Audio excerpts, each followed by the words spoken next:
Tudo começou como uma daquelas noites banais em que o sono simplesmente não vinha. Paulo rolava de um lado para o outro na cama, inquieto. O quarto estava mergulhado em silêncio, quebrado apenas pelo tic-tac suave do relógio de parede. O luar entrava timidamente pela janela, iluminando parcialmente o quarto e refletindo-se no espelho grande ao lado do guarda-roupas. Ele sempre fora uma pessoa racional, com os pés no chão. Espelhos, reflexos ou qualquer superstição não o incomodavam. Pelo menos não até aquela noite. Era uma daquelas sensações incômodas que surgem sem aviso. A sensação de estar sendo observado. Ele virou-se na cama, de costas para o espelho, tentando afastar a sensação desconfortável. Mas algo o fez parar. Seus olhos, agora entreabertos, focaram na parede à sua frente, e foi então que ele percebeu algo que o gelou até os ossos. O reflexo dele, no espelho, que agora não estava de frente para ele, ainda o observava. Paulo respirou fundo, tentando encontrar uma explicação lógica. Talvez fosse o ângulo da luz. Talvez seu cérebro estivesse pregando peças, já que ele estava exausto. Ele se levantou e olhou diretamente para o espelho, esperando encontrar a imagem familiar que via todos os dias. E lá estava. Ele, parado, apenas olhando. Tudo parecia normal. Até que ele notou. O reflexo demorou uma fração de segundo a mais para reagir.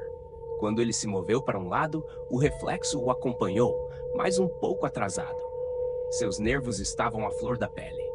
Ele riu nervosamente, balançou a cabeça e voltou para a cama, se convencendo de que era apenas o cansaço falando mais alto. Mas a sensação de ser observado não desapareceu. Aquela foi a primeira noite de muitas que Paulo passou em claro, e a partir daí, tudo desmoronou. Nas noites seguintes, as coisas começaram a se intensificar. Sempre que ele olhava no espelho, não podia deixar de notar como seu reflexo parecia errado. Havia algo nos olhos de seu reflexo que não era mais o mesmo. Uma intensidade, um brilho maligno que ele nunca tinha notado antes. O reflexo parecia cada vez mais vivo, como se estivesse à beira de escapar. Uma madrugada, ele acordou suando frio. O som de batidas baixas, como dedos tamborilando no vidro, ecoava pelo quarto. Com o coração acelerado, Paulo se sentou na cama e olhou em direção ao espelho. Não havia nada lá. O reflexo estava inerte como sempre. Ele se levantou, caminhou até o espelho e o examinou de perto. Nada de anormal, exceto por uma única impressão de mão marcada no vidro do lado de dentro. Isso foi o suficiente para fazer Paulo dar um passo para trás, o medo finalmente tomando conta. Ele tentou apagar aquele pensamento. Deve ter sido eu, em algum momento, murmurou. Mas a impressão da mão era muito nítida e não coincidia com o que ele havia tocado antes. A cada noite, a sensação piorava. O reflexo parecia esperá-lo, estudá-lo. Havia momentos em que, ao passar casualmente pelo espelho durante o dia, Paulo tinha a impressão de que o reflexo piscava, algo que ele não tinha feito, ou sorria de uma maneira que ele não reconhecia. Era como se uma entidade estivesse se moldando lentamente à sua aparência, estudando cada um de seus movimentos, preparando-se para algo que ele não conseguia compreender. Certo dia, no trabalho, enquanto tentava se concentrar em uma planilha, Paulo sentiu uma presença forte. Olhou para o reflexo da janela do prédio ao lado e quase caiu da cadeira. Lá estava ele, ou pelo menos algo que parecia ele, parado no reflexo da janela, observando de uma distância que não fazia sentido. Ele se virou bruscamente para olhar para o lado, mas não havia ninguém. Ainda assim, o reflexo continuava lá, imutável, do outro lado da janela, sorrindo de forma perturbadora. Paulo correu para fora da sala, com o coração disparado. Naquela noite, as coisas pioraram. Depois de tomar alguns comprimidos para tentar dormir, Paulo se jogou na cama, exausto mentalmente. Fechou os olhos, tentando ignorar o espelho ao lado, mas logo foi acordado por um barulho estranho. Era o som de algo arranhando o vidro, como se estivesse tentando sair. Ele se forçou a olhar e viu algo que quase o fez gritar. O reflexo estava tentando sair. Não, ele não estava imaginando. A sua própria imagem no espelho pressionava as mãos contra o vidro, arranhando desesperadamente, os olhos arregalados com uma mistura de fúria e prazer. Paulo ficou congelado. O que estava acontecendo? Seria um sonho? Ele piscou várias vezes, se beliscou, mas aquilo continuava. O reflexo dele, ou o que quer que fosse aquilo, estava vivo e queria escapar.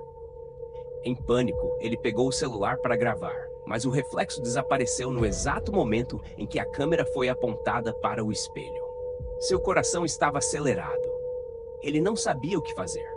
Começou a evitar os espelhos, cobrindo-os com lençóis ou simplesmente se recusando a olhar para qualquer superfície reflexiva. Mas isso não o impediu de sentir a presença. De sentir que algo estava prestes a romper a barreira entre o mundo real e aquele espaço sombrio além do vidro.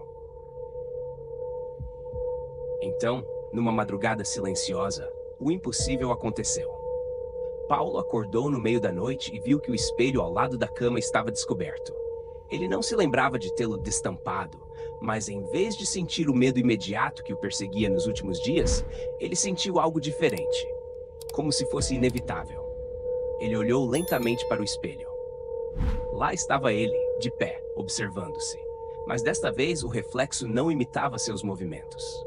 Com uma lentidão calculada, o reflexo sorriu, um sorriso largo e distorcido, algo que Paulo nunca poderia reproduzir. Ele se levantou, ou pelo menos a versão do reflexo, e começou a caminhar lentamente até o vidro, pressionando as mãos contra a superfície. Paulo estava petrificado, incapaz de se mover. O reflexo parecia cada vez mais nítido, mais real. Então, com um estalo sinistro, o vidro do espelho começou a trincar.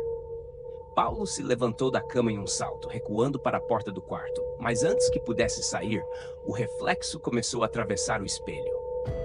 A imagem dele mesmo, distorcida e grotesca, saiu, caminhando até ele com um olhar de satisfação e ódio. Paulo não conseguiu se mover, como se algo o estivesse prendendo no lugar. A versão distorcida dele ficou a poucos centímetros, inclinando-se e sussurrando algo em seu ouvido. Algo que ele não pôde compreender completamente, mas que soou como uma sentença de morte. E então, com um movimento rápido e brutal, o reflexo tocou o peito de Paulo. Uma dor lancinante percorreu seu corpo, como se algo estivesse sendo arrancado dele. A visão de Paulo começou a escurecer. Ele lutou para respirar, mas seus pulmões pareciam comprimidos, como se não houvesse mais espaço para ele existir naquele corpo. Enquanto seus sentidos desvaneciam, ele viu seu reflexo. Ou o que agora assumia seu lugar. Endireitar-se, ajustar suas roupas e olhar para ele com um sorriso de triunfo. Paulo tentou gritar, mas sua voz não saiu. O mundo ficou em silêncio.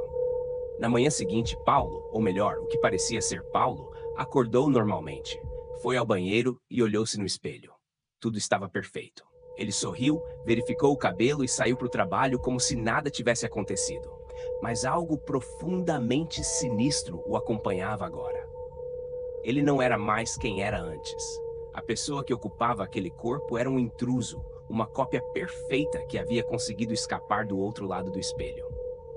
E enquanto esse novo Paulo seguia sua vida, a verdadeira essência de quem ele era estava presa, para sempre, do outro lado do espelho, gritando silenciosamente, incapaz de ser ouvida ou vista, condenado a observar passivamente enquanto o impostor vivia sua vida.